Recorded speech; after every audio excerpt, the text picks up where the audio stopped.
morning, hockey fans. This is Stephen Heisler with HeisHockey.com, the Victorious Hockey Company, and the Wild and Crazy Junior Hockey Discussion Group on Facebook. You are watching the Junior Hockey Morning Show. Maybe you are listening.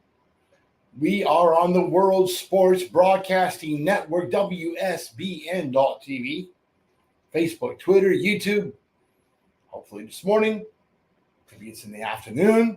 Maybe it's in the evening. Maybe it's next week. Whenever you are, wherever you are. Hope that you enjoy today's show. Today is Tuesday, October 17th, 2023. And on Tuesday, sometimes I do it on Wednesday. If I were king, ice the tampering. First of all, I want to talk a little bit about the show from yesterday. I woke up with a pretty serious headache. And when that happens, sometimes my speech goes off the rails. That was the case yesterday. I got through it. It wasn't pretty. And I appreciate the kind words from all of you that commented in the group that it wasn't as terrible as I made it out to be. Regardless, today's topic is going to irritate a number of coaches because they are simply donkeys. And we'll get into that in a moment. If I were the king of hockey, and I'm not, one of the first things that must be eliminated is the practice of tampering. Now that we have your attention, let's just go ahead and say it. Coaches that try to poach players from other rosters lack respect for the game. There's no other way around it. Either the coach is one of the good guys or is simply on his way out of the game as a certified donkey. As I see it, we are talking about three different types of offenses here. So let's go through them. Poaching from a lower level. Team from a higher tier recruits player from lower tier without going through the lower tier team's coaching staff. For example, pay to play to free to play. When the free to play coach calls a pay to play player and says, come on up, we want to have a look at you, and that coach makes no contact with the lower level team, that's a pile of poop. That's a donkey move. We'll use that word quite extensively in today's show. Coaches that try to do this are essentially biting off the hand that feeds them. The higher level, Daisy called me in the middle of my show. The higher level team should offer some type of trade or arrangement to the lower tier team. In the case of tier 3, the player has already compensated the team for the developmental cost, so the team deserves nothing but the handshake while benefiting from the team listed as a previous team. From tier 2, the tier 1 team should be compensating the tier 2 team that has endured the developmental expense. Should is a key word here. Doesn't happen very often. If a USHL team thinks they like a kid from the NHL and it's during the offseason, watch out. You get nothing for that. I understand that. From a higher tier, I'm not going to try and pull the wool over your eyes here. This section is all about the non-sanctioned leagues and their infatuation with themselves. Let's face it. The North American Hockey League and Canadian Junior Hockey League is going to have a difficult time trying to poach players from the USHL or the Canadian Hockey League or Major Junior. The problem here is that the continued pattern of abuse and misinformation that gets passed to prospects in regards to some of these non-sanctioned leagues. Those coaches continue to try and sell themselves as a league superior to that of the NAHL and a league superior to that of most of the teams or most of the leagues across Canada. And simply said, for the most part, that's donkey poop. There you go. I said it twice. 3 times. Donkey.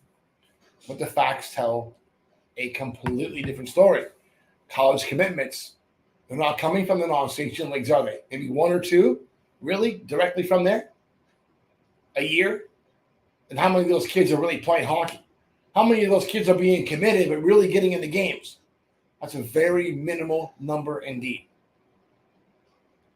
On the ice, where all arguments of this nature should be settled, the non-sanctioned teams or leagues want nothing to do with having to face the NAHL or in the Canadian Junior Hockey Leagues and the championship level competition. And that's exactly why they stay out of USA Hockey and Hockey Canada. Some non-sanctioned programs are running 100-plus players within the club structure, yet has to poach players from other leagues to remain competitive. Doesn't make a lot of sense. Lateral poaching. This is poaching from within the same level of play. Now I'm going to show my hand here a bit. The style of poaching has become a serious problem that needs to be addressed.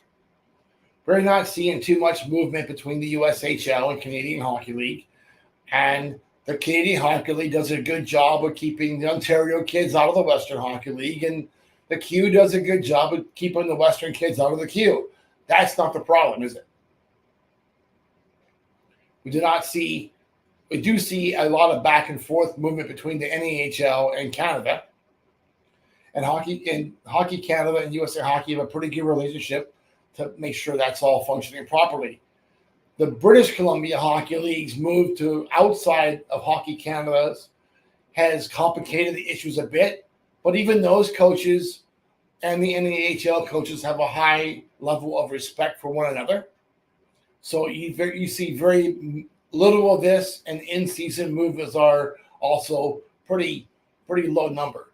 The BCHL kids are kind of in a bit of a situation where they play a game after October 1st. They really can't go to any other program in Hockey Canada. So if they get dropped from the BCHL, they're going to try to find a place in the NAHL first. It's inevitable. It's going to create some stalls from NA kids, but the game it would overall enhance. The big issue is at the pay-to-play level. From the league championships until the prospect sign and makes a payment for the following season, I encourage prospects to seek the absolute best opportunity. That could be at a higher level of play or a different team at the same level in a different league. As far as I'm concerned, this is open season. But what really gets my attention is the lateral poaching that occurs after the player has agreed to play for a team and during the season. I continue to hear about direct team-to-player contact from all three sides of the Hockey Canada, USA Hockey non-sanctioned line. This is 2023, and it's high time that every team in the system learns to have respect for others. Poachers should be called out publicly and embarrassed into submission. Here's the problem. If you are poaching laterally at the Tier 3 level now, you're telling everybody in the game that you simply do not give a hoot, that you are a donkey, and you can expect that there'll be very limited opportunities for you at higher levels of play in your future. So if Tier 3 in pay-to-play is the pinnacle of your coaching career, and you have to do this to survive, you might as well get a job on the farm, Dairy Queen, McDonald's, or anywhere else, because you're not a darn hockey coach, are you? If you can't develop the players that you got to there in the first place, you can't win with what you picked, you're not a very good picker, are you? Enough of the baloney already. Enough of being a donkey already. But that's just my opinion for what it's worth. If this baloney continues, we're going to make a club of people that do this continuously. I don't care what league you're doing it from. I'm going to put you on a list and put you in our junior hockey discussion group and make a continuing run of your baloney from this day forward. Coaches, if you feel that another team is poaching players off your roster, your player leaves a jump from your team to another league, let me know about it, and we'll call that coach out for what he is, a donkey. The donkey list. That's it. Hope that you enjoy your morning coffee and have an absolute